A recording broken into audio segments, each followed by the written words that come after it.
여기 계신 여러분은 배신을 당한 적이 있으십니까?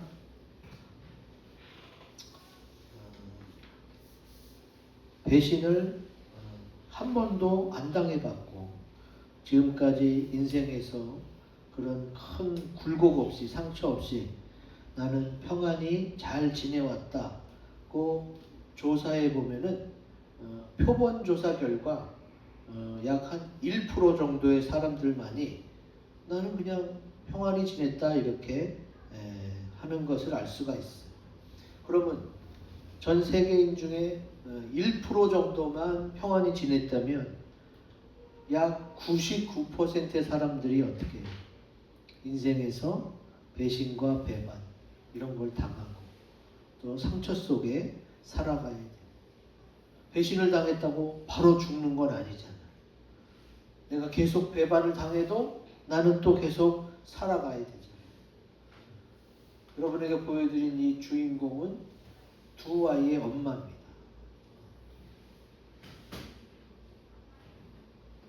우리는 살아가면서 가까운 배우자나 부모나 형제 또 친척, 친구 또 내가 무엇을 의뢰한 사람들에게 배신을 당할 수도 있어요. 그러면 거기서 끝나고 나는 이제 죽어야 되는 게 아니잖아요. 그것을 극복하면서 살아야 되기 때문에 우리는 하나님의 말씀을 의지하면서 찾아볼 필요가 있어요. 성경에 이렇게 나와 있습니다. 에스라 8장 22절 같이 읽습니다. 시작. 이는 우리가 전에 왕에게 아뢰기를 우리 하나님의 손은 자기를 찾는 모든 자에게 선을 베푸시고 자기를 배반하는 모든 자에게는 권능과 진노를 내리신다 하였으므로. 아멘. 하나님께서도 배반하는 자에게는 권능과 진노를 내리셔요. 그러니까 배신, 배반하게 하는 것은 하나님이 아니시고 마귀가 그렇게 뒤에서 조종하는 거죠. 좀 전에 보여드린 동영상에서도 결국은 돈 때문에 그 가족이 또 친구가 그런 마음 아픈 배신과 배반의 길을 걷게 되는데 우리가 살아가면서 배신이나 배반을 원하지는 않습니다. 그런데 중요한 건 원하지는 않지만 살아가면서 가까운 사람들에게 또는 누군가에게 배신과 배반을 당할 수 있다는 게 우리 인생이라는 점이죠. 그럼 우리가 여태까지 그런 아픔 속에서 어떻게 극복하며 살았을까요? 오늘 본문은 다윗의 이야기인데 다윗은 어떻게 극복하며 살았을까요? 여러분은 또 어떻게 극복하셨나요? 우리에게 끝까지 나를 사랑해 주시고 배신하지 않고 또 나를 믿어주는 하나님이 계신 줄로 믿습니다. 다윗도 그랬고 예수님도 그랬고 오늘 우리도 그렇습니다. 사도 바울도 그랬고 많은 배신과 또 배반이 있었지만 나를 믿어주고 사랑해 주시는 하나님 때문에 우리가 견딜 수 있었어요. 그리고 극복할 수 있었지. 오늘 말씀을 통해서 하나님을 찾고 만나셔서 내게 상처를 주는 이 위험한 세상에서 늘 믿음으로 승리하시기를 주의 이름으로 기원드립니다. 아멘. 자, 그러면 배신의 상처를 극복하려면 어떻게 해야 되느냐? 같이 읽습니다. 시작. 나를 잘 알고 인정해주는 주님을 의지해야 합니다. 아멘. 오늘 말씀이 다윗의 이야기인데 16장 1절에서 11절의 중요 요절만 올려놨어요. 제가 읽어드릴게요. 자, 지금 하나님께서 이스라엘 나라의 왕을 사울 왕을 뽑았는데 이 사울 왕이 지금 교만해지고 하나님을 찾지 않아요. 그래서 이제 하야시키고 다른 왕 다윗을 주님이 예선하셨어요. 그래갖고 이 사무엘이 어떻게 했어요? 뿔에 기름을 채워가지고 베들레헴 사람 이새에 갔어요. 왜? 그의 아들 중에서 한 왕을 본다 그랬으니까. 그래서 이새가 그의 아들 7을 다 사무엘 앞으로 지나가게. 근데 사무엘이 이새에게 이르되 여호와께서 이들을 7명 다 택하지 아니하셨다. 내 아들들이 다 여기 있느냐? 그랬더니 이새가 아직 막내가 남았는데 그는 양을 지키나이다. 그리고 자기 아들 막내 8번째를 부르지 않은 거예요. 하나님은 분명히 사무엘에게 이새의 아들 중에 있다고 그랬는데 지금 지나간 7은 아니니까 그 한 명을 빨리 데려와라. 그래서 온 다윗이 얼마나 배신감을 느꼈겠어요. 그러면 지금 오늘 말씀에는 안 나와 있지만 그 16장을 읽어보시면 이새가 사무엘 선지자가 오셔 본인도 열심히 씻고 정장을 입고 또 아들들을 다 성결하게 하고 목욕시키고 예복을 다 입혔어. 왜? 기름 부음 받아서 왕이 될 사람이 이 중에 나오니까. 그게 다 정갈하게 옷 입고 사무엘을 맞이했는데 양치다가 다윗이 딱 와서 보니까 아버지랑 형들이 다 준비해서 자취자리를 버려놓은 거예요. 아니 이게 무슨 일이야? 아들을 다 부르면서 왜 나는 안 불렀지? 또 형들도 마찬가지야. 형들도 이런 얘기를 미리 들었으면 자기한테 얘기해 줄 수 있는데 동생 다윗을 챙기는 형이 한 명이 없었어요. 만약에 다윗이 미리 알았더라면 양을 치다가도 맡겨놓고 자기도 좀 준비를 했겠죠. 그래도 그 중에 깨끗한 옷 입고 왔을 텐데 양 치다가 막 달려왔어. 다윗이 그 순간 아버지와 형들을 보면서 얼마나 배신감이 들었겠어요. 나는 아들이 아닌가? 도대체 아버지는 무슨 생각으로 나를 안 불렀지? 형들도 그래. 왜 자기 동생이 있는데 다윗을 왜 안 불러? 오라 그래. 이 얘기 한마디 하는 형이 없었던 거예요.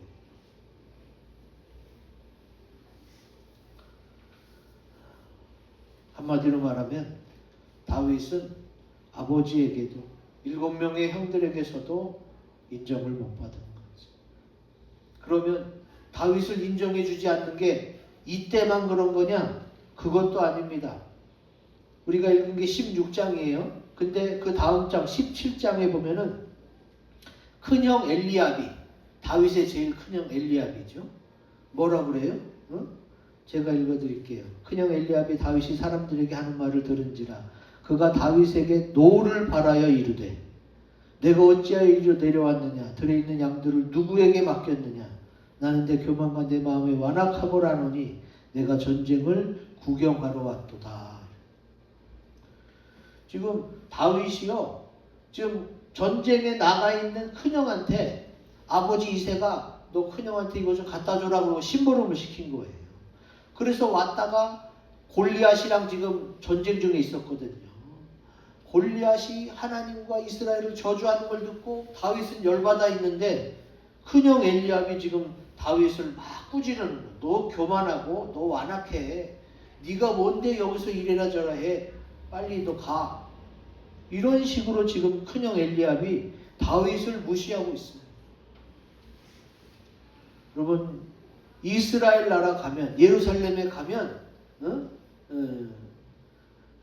더 시티 오브 데이빗 그래갖고 막 편말이 플래카드가 걸려 있어요. 다윗의 도시라는 거예요. 이 도시는 지금 몇천 년이 지났는데 아직까지도 이스라엘은 다윗을 최고의 왕으로 생각하고 있어요. 근데 그 다윗의 어린 시절은 아버지에게도 형들에게도 그리고 이 장면에 어머니는 등장하지도 않아요.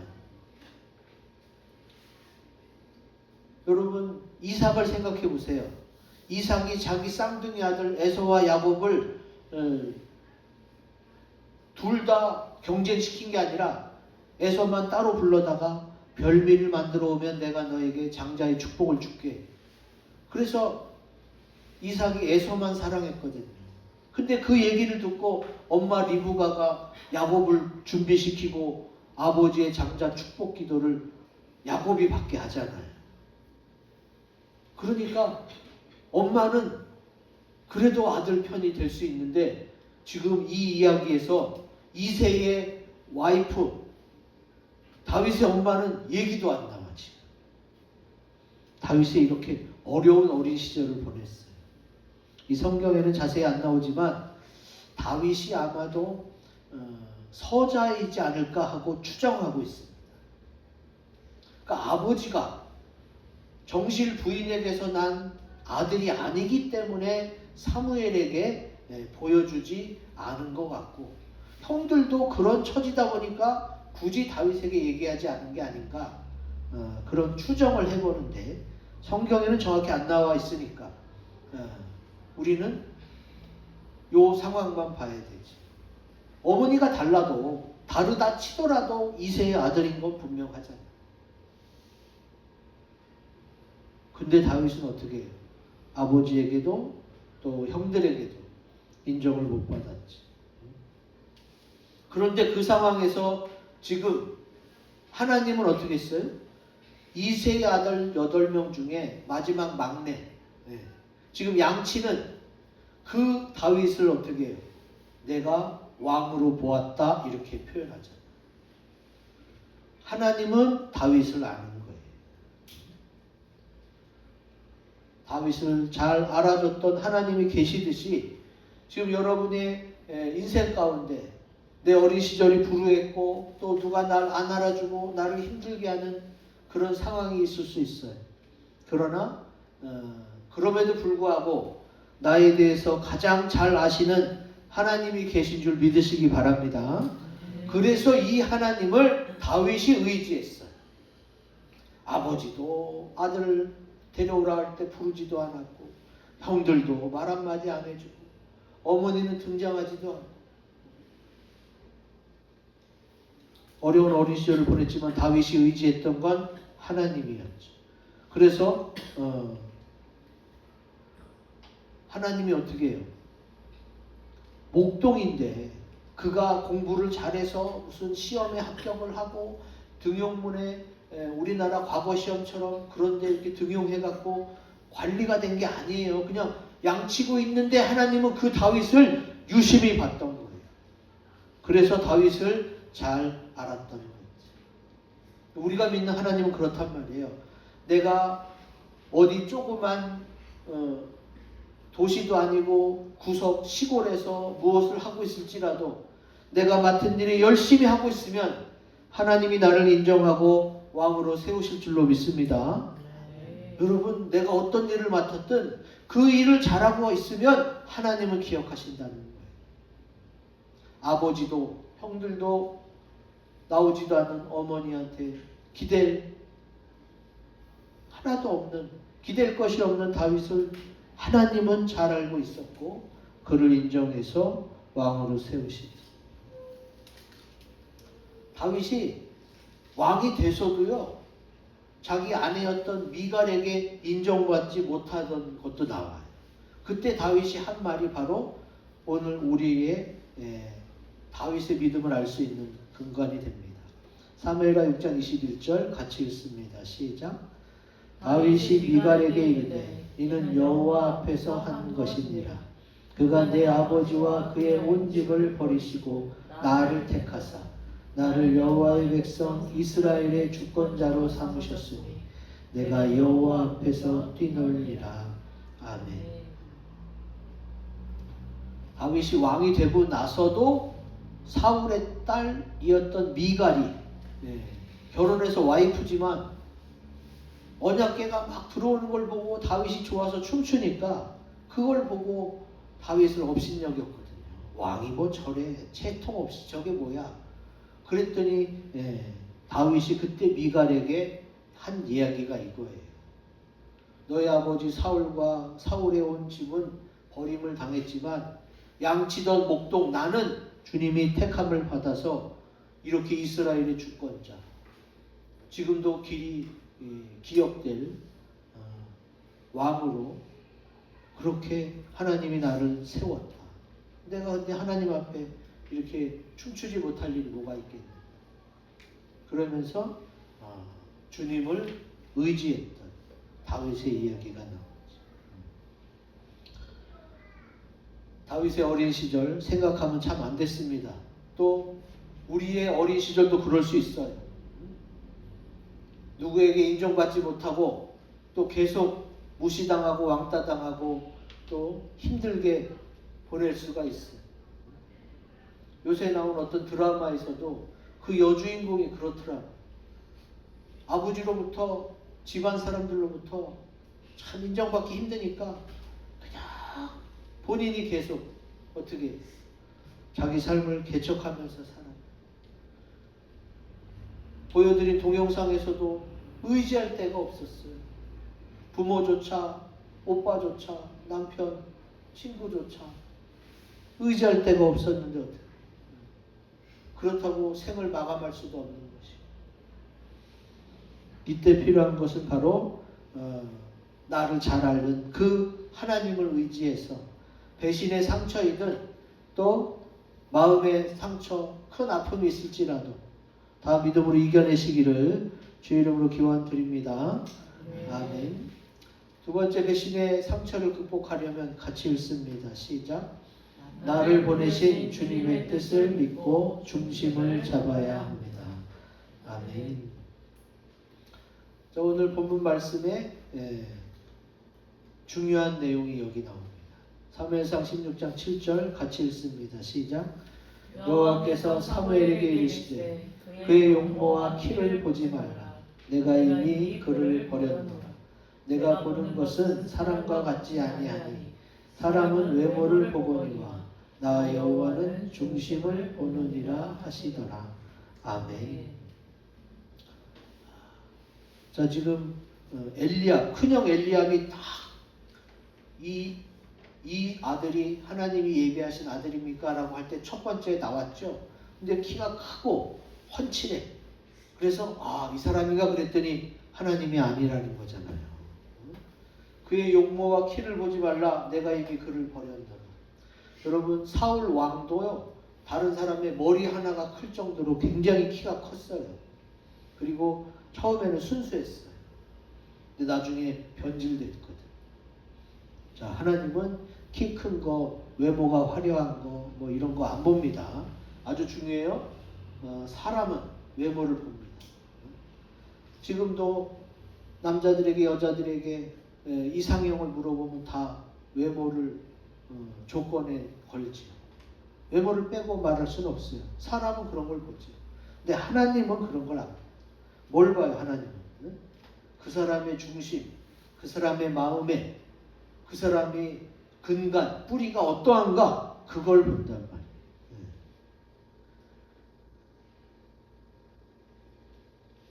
그렇기 때문에 어떻게 해야 돼요?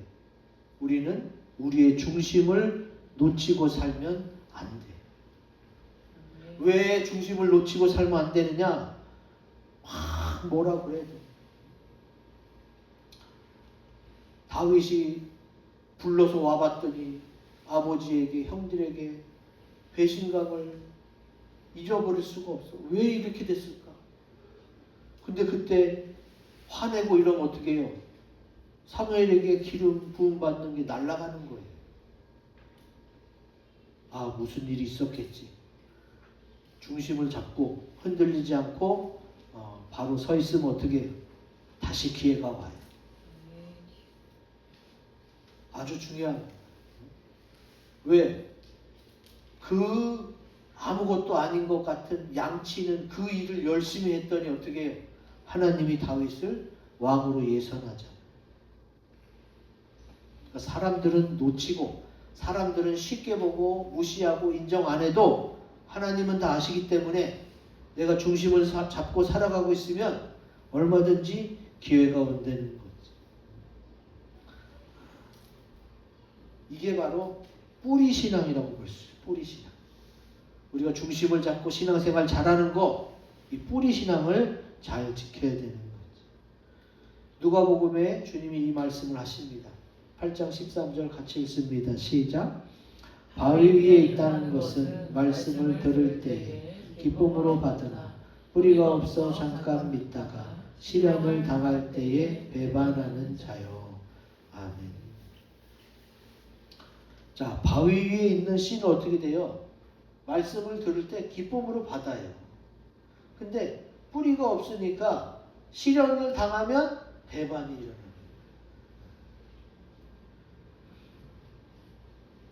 뿌리 깊은 신앙, 하나님 중심의 신앙, 하나님을 내 인생의 중심으로 놓고 신앙생활하는 자는 시련이 와도 흔들리지 않아요. 왜? 하나님이 계시니까. 근데 그렇지 않으면 어떻게 돼요? 이게 그런가? 내가 속은 건가? 에이, 이렇게 낙심하고 낭망하고 좌절하고 포기해버리게 돼요.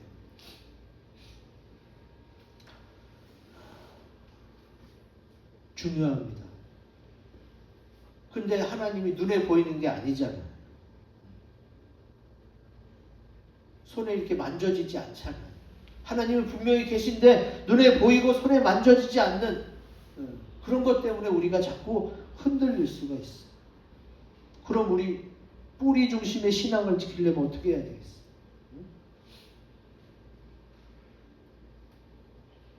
하나님은 보이지 않지만 하나님의 말씀, 성경은 보이거든요.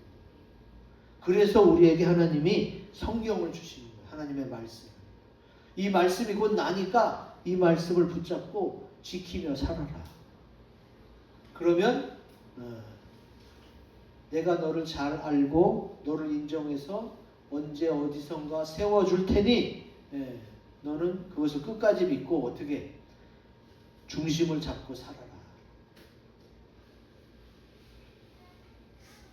여러분 모세를 생각해 보세요. 공주의 아들이 되어서 궁에서 자랐지만 어떻게 해요? 결국은 도망가서 80세까지 광야에 있었어요. 이제 뭐 나는 양이나 치다가 이제 죽어야겠구나. 그런데 하나님이 모세를 불러요. 너 다시 애굽으로 돌아가. 하나님 제가 뭡니까? 이미 거기서 살인하고 도망쳐 나왔고 그리고 내가 다시 가면 죽을 텐데 어떻게 다시 갑니까? 하나님이 걱정하지 말고 내가 다 잘 해결해 놨으니까 너는 가라. 그 얘기가 출애굽기에 나오죠. 그래서 모세가 믿을 만한 그런 확증들을 몇 가지 보여주면서 모세가 결국 하나님의 지팡이를 붙들고 다시 애굽으로 향해서 어떻게 해요? 이스라엘 그 많은 사람을 이끌고 애굽에서 나와서 가나안 땅에 가게 됩니다. 그때까지 모세가 붙잡은 게 뭐예요? 하나님의 말씀이었어요. 여러분 기억하세요. 내가 나이가 지금 이렇게 됐는데 뭐 내 인생에 뭐 다시 반전이 있을까?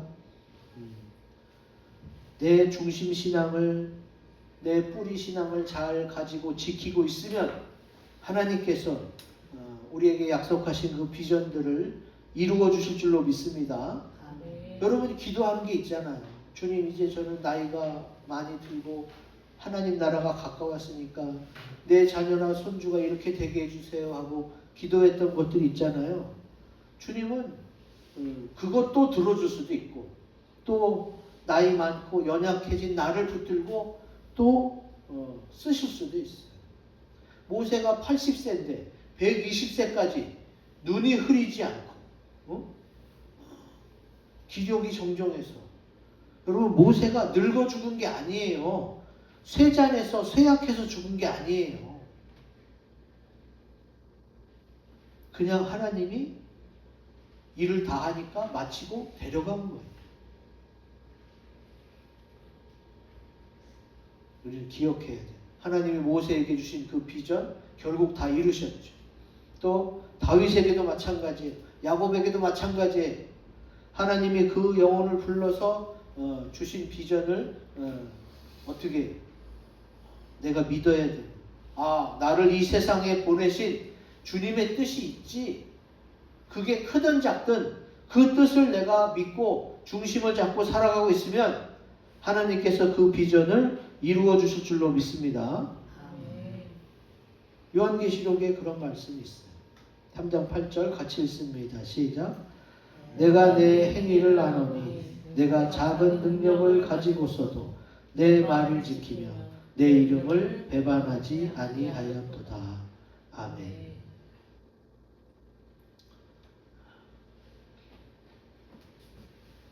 다윗이 왕이 되기 전에 우리나라 옛날 과거 시험에 등용해갖고 장원급제하고 이런 게 아니에요. 다윗이 왕이 된 그 전에 그냥 양을 치던 목동이었어요. 그런데 다윗이 하나님을 향한 믿음이 투철하고 그 목동을 열심히 내 성경에 보면은 사자가 와도 무서워하지 않고 그 사자의 입에서 양을 지킨 내용이 나와요. 그걸 보고 하나님이 다윗을 어떻게 해요? 이스라엘의 왕으로 세운 거지. 그냥 그 목동으로서의 다윗은 양 지키는 것만 잘했어. 이 작은 능력밖에 없는데 그 말을 지키면서 주님 뜻대로 하니까 어떻게 해요? 주님이 세워주잖아요. 하나님이 나를 이 세상에 보내신 분명한 뜻이 있지. 그러면 나는 그 뜻만 감당하면 되는 거예요. 여러분 중고등학교 때는 맨날 영어, 수학, 국어 이런 거 막 잘하라고 가르쳐요. 그러면 그 많은 학생 중에 영어, 수학, 국어를 다 잘하나요? 잘하는 아이들도 있지만 못하는 애들이 더 많죠. 근데 걔네들이 어떻게 해요? 다 시험 성적대로만 살아요? 아니잖아요. 학교 다닐 때 별 볼 일 없었는데 졸업하고 나서는 승승장구 잘 되는 친구들이 있잖아요. 그럼 그 친구들은 뭐가 다를까? 적은 능력을 가지고서도 믿었던 거예요. 다윗은 주님을 의지해서 주님 약속하신 말씀을 붙잡고 그렇게 살았던 거예요. 그렇게 중심을 잡고 있으면 하나님께서 결국은 들어 쓰실 줄로 믿습니다. 아멘. 마지막 배신의 상처를 극복하려면 같이 읽습니다. 시작. 주님이 만나게 하신 주의 종과 교회와 함께 합니다. 아멘. 오늘 말씀 13절에 나오지. 같이 읽습니다. 시작. 사무엘이 기름 뿔병을 가져다가 그의 형제 중에서 그에게 부었더니 이날 이후로 다윗이 여호와의 영에게 크게 감동되니라. 아멘. 자, 여러분, 기독교, 교회를 생각할 때 잊지 말아야 될 것이 있어요. 자, 분명히 하나님은 살아계시고 사람에게 직접 나타나셔서 역사하실 수도 있는데 하나님은 대부분 그런 방법을 취하지 않으세요. 우리나라 전래동화는 산신령이 뿅 하고 나타나서 이도끼가 내도끼냐 이런 식으로 직접 만나잖아요. 영적 존재가 사람을 직접 만나. 우리나라 전래동화는 대부분 그래요. 근데 하나님은 사람을 통해서 하나님을 믿는 사람을 보내서 그를 인도하셔요. 이게 기독교의 특징이에요. 그럼 하나님은 왜 사람을 통해서 일하실까? 자, 분명히 하나님이 살아계시지만 하나님이 눈에 보이거나 손에 잡혀있는 분은 아니잖아요. 그러니까 우리가 자주 실망하고 자주 낙심하고 자주 하나님을 멀게 느낄 수가 있어요. 그래서 직접 보고 듣고 느끼고 나누고 함께 하도록 하나님의 사람들, 하나님의 교회 공동체를 만나게 해주십니다.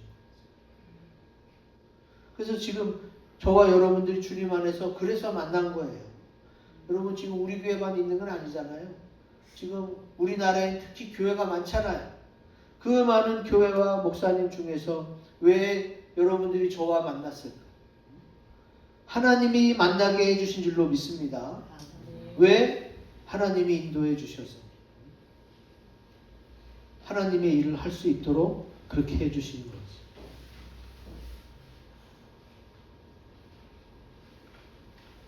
어떻게 하라고? 그들과 함께 기도하면서 믿음을 지키면서 상처받은 것이 있다면 그것을 극복하라고. 주님이 그렇게 인도해 주신 줄로 믿습니다. 우리 교회는 대부분 저도 그렇고 여러분도 그렇고 그런 주님의 인도하심이 있었어요. 그리고 주님이 주장하시고 도와주셔서 지금 이렇게까지 된 줄로 믿습니다. 주님이 하셨던 거예요. 그러면 예수님은 하나님이시면서도 왜 이런 배신의 과정을 겪어야만 했을까? 예수님도 배신 당하셨거든요. 예수님이 배신당한 얘기 마가복음에 있는 얘기. 자, 마가복음 3장 21절만 같이 읽습니다. 시작. 예수의 친족들이 듣고 그를 붙들러 나오니 이는 그가 미쳤다 하밀러라. 아멘. 여러분, 예수님이 미친 게 아니잖아요. 친족의 입장에서 보면 예수가 목수를 잘 하고 있는 줄 알았더니 갑자기 하나님이 나를 이 땅에 보냈다, 내가 메시아다 이렇게 나오니까 어떻게? 야, 너 그거 무슨 소리야? 너 갑자기 왜 그래? 예수님이 미친 행동을 아는 게 아니라 친족들이 예수님을 미친 사람 취급을 했단 말이에요. 그게 바로 배신 행위지, 배신 행위. 네가 정말 하나님이 보냈어? 그러면 그 예수님과 자기 전에 있었던 상황을, 과거를 돌아보면 알 수 있잖아요. 예수님이 하시는 말씀을 들으면 판가름할 수 있잖아요. 근데 듣지도 보지도 않으면서 얘가 왜 이래? 미쳤네. 이렇게 그냥 예수님을 인정하지 않고 무시했던 거예요. 그리고 바로 그 생각 때문에 어떻게 해요? 예수의 어머니와 동생들이 와서 밖에 서서 사람을 보내어 예수님을 부르는 거예요. 아유, 우리 아들 예수가, 아니면 예수님의 동생들이 우리 형 예수가 미쳤대네. 어떻게? 빨리 붙잡아야겠다. 그러니까 예수님이 뭐라고 그랬어요? 누가 내 어머니며 동생들이냐? 예수님을 인정하지 않는 그들을 어머니와 동생으로 인정하지 않았어요. 그리고 어떤 사람을 인정합니까? 둘러앉은 자들을 보시며 이르시되 내 어머니와 내 동생들을 보라. 누구든지 하나님의 뜻대로 행하는 자가 내 형제요 자매요 어머니이니라 라고 말씀하시는. 이게 왜 중요하느냐? 하나님은 알고 계세요. 근데 하나님과 나만 알고 있잖아요. 세상 사람들이 알아주면 나도 편하겠는데 그 전까지 내가 너무 힘들어요. 그러면 주님이 그 힘든 시간을 홀로 두지 아니하시고 함께 할 수 있는 사람을 보내준단 말이에요. 둘러앉은 자들. 예수님 옆에 둘러앉아서 예수님 말씀을 들으려고 하는 사람, 예수님께 배우려고 하는 사람, 예수님처럼 따라서 살려고 하는 사람들이 어떻게 해요? 너희가 바로 내 형제 자매다, 어머니다. 그러면서 주의 뜻을 같이 이루게 하신다. 저도 그렇고 여러분도 그렇고 주님이 인도하셔서 이곳에 오신 줄로 믿습니다. 주님이 만나게 하신 거예요. 무엇을 하라고? 하나님의 뜻대로 같이 기도하고 같이 이 삶 속에서 하나님의 영광을 나타내라고 주님께서 만나게 하신 줄로 믿습니다. 그러면 같이 도모하면서 같이 찾아보면 돼요. 그리고 정말로 저도 그렇고 여러분도 그렇고 하나님이 지금까지 하나씩 인도하시잖아요. 얼마나 감사해요. 이렇게 전 세계 80억이 넘는 인구 중에 내가 뭐라고 나를 사랑하시고 나를 잘 알아서 다 인도하시고 만나게 하시고 또 열매도 맺게 하시고 얼마나 감사해요. 예수님이 우리를 한 사람 한 사람 대언하시고 대속하시고 구원하시기 위해서 예수님이 인간들이 99%가 배반 당하는 것을 예수님도 당하신 거예요. 그 배신의 아픔을 대속하려면 어떻게 해요? 예수님도 당해야 돼요. 근데 누구와 함께?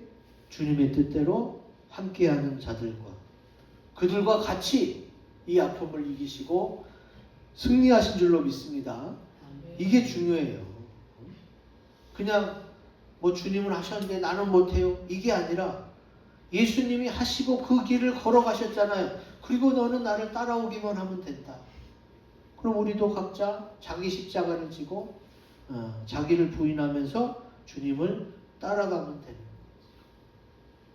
그래서 내가 지금 어느 목사님을 만났느냐, 어느 교회를 만나서 신앙생활 하느냐가 그래서 중요한 거예요. 그래서 하나님이 예비하신 대로 가고 있느냐, 아니면 내가 좋아하는 교회, 내 취향에 맞는 목사님 설교를 내가 골라 듣고 있는 거냐. 그거는 여러분이 반드시 돌아보시면서 결정해야 됩니다. 여러분 기억하세요. 저는 여러분을 하나님이 보내주신 분들이라고 생각합니다. 여러분들과 함께 새로 탄생된 믿음의 가족들이 여기 있는 거예요. 그럼 이 믿음의 가족들과 우리가 제일 먼저 기도하는 게 뭐예요? 내 부모 형제가 나에게 믿음을 주지 않았다면 믿음을 먼저 받은 내가 내 가족과 친척들에게 복음을 전할 수 있도록 도와주세요. 그리고 그들도 함께 주님 앞에 와서 같이 예배드리며 함께 주님의 뜻을 전할 수 있도록 주님 도와주세요. 이렇게 기도하는 거예요. 요셉을 생각해 보세요. 요셉은 형들이 요셉을 죽이려고 했어요. 근데 막 실제로 죽이기도 그렇고 그래서 팔아버렸죠. 이방 나라에 팔면서 죽은 줄 알았어요. 형들은 다 잊어버렸죠. 근데 그 요셉을 주님이 애굽의 총리로 삼아서 형들이 애굽에 왔을 때 원수 같지 않고 하나님 아버지께서 다 이렇게 하신 겁니다. 그러면서 그들을 품에 끌어안고 받아들였죠. 그게 바로 배신의 상처를 이기게 하시는 거예요. 아주 중요합니다. 배신을 당했지만 당장 일이 끝나는 것도 아니고 죽는 것도 아니에요. 그러면 반드시 그 아픔을, 그 상처를 이겨내야만 돼요. 근데 어떻게 이겨내야 되겠어요? 주님을 의지해야 돼요. 그리고 내가 중심을 잡고 바로 서야 될 뿐만이 아니라 그래도 힘드니까 내게 보내주신 하나님의 사람들, 교회 공동체와 함께 기도하면서 이기시기 바랍니다. 근데 그 공동체와 첫 번째 기도하는 게 뭐예요? 가족 구원, 친족 구원을 위해서 기도해야 됩니다. 디모데전서 5장 8절 같이 읽습니다. 시작. 누구든지 자기 친족, 특히 자기 가족을 돌보지 아니하면 믿음을 배반한 자는 불신자보다 더 악한 자니라. 아멘. 여러분이 혹시 가족과 친족 중에 배반을 당한 적이 있을지 모르지만 우리는 어떤 생각을 가져야 돼요? 자기 친족, 특히 자기 가족을 돌보지 않는다는 게 뭐예요? 복음을 전하지 않는다는 거예요. 그들에게 복음을 전하지 않으면 미분을 배반하는 거고 불신자보다 더 악한 자로 여겨진단 말이에요. 주님이 볼 때는. 생각해 보세요. 내가 분명히 예수를 믿고 천국을 알아. 근데 저 예수 안 믿는 가족 친척은 어떻게 해요? 안 믿고 죽으면 지옥 가. 근데 그 지옥 가는 것을 내가 알고 있으면서도 가만히 보는 거잖아요. 그러니까 불신자보다 더 악한 자를. 여러분이 하나님을 믿고 천국을 믿고 소망이 있다면 반드시 그 가족이 싫어한다 하더라도 복음을 전해야 되는 거예요. 그리고 너 예수 믿어야 돼. 예수 믿어야 천국 가. 나 너 위해 기도하고 있어. 우리 같이 천국 가자. 그들이 듣든지 아니 듣든지 계속 얘기해야 돼요. 받아들이는 것은 그 사람의 몫이에요. 근데 내가 전하지 않았다면 하나님도 나에게 불신자보다 악하다는 말씀이시죠.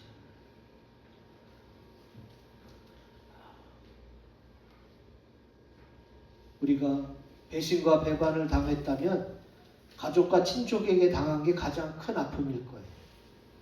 근데도 요셉이 그랬던 것처럼 예수님이 그랬던 것처럼 어떻게 해요? 결국은 다 받아들이고 용서해 주는 거죠. 그게 바로 가장 큰 극복의 최상이고 또 만약에 그 원수를 갚는 것이 있다면 그게 가장 아름답게 원수 갚는 거예요. 그들이 바람대로 무시당하고 인정받지 못할 존재로 낙인 찍혀버리는 것이 아니라 오히려 하나님이 높여주셔서 그들을 품어 용서하는 그런 존재로 바꿔놓으신 주님을 찬양할 때 우리 주님이 더 큰 영광을 받으실 줄로 믿습니다. 이 말씀을 가지고 우리 합심해서 기도합시다.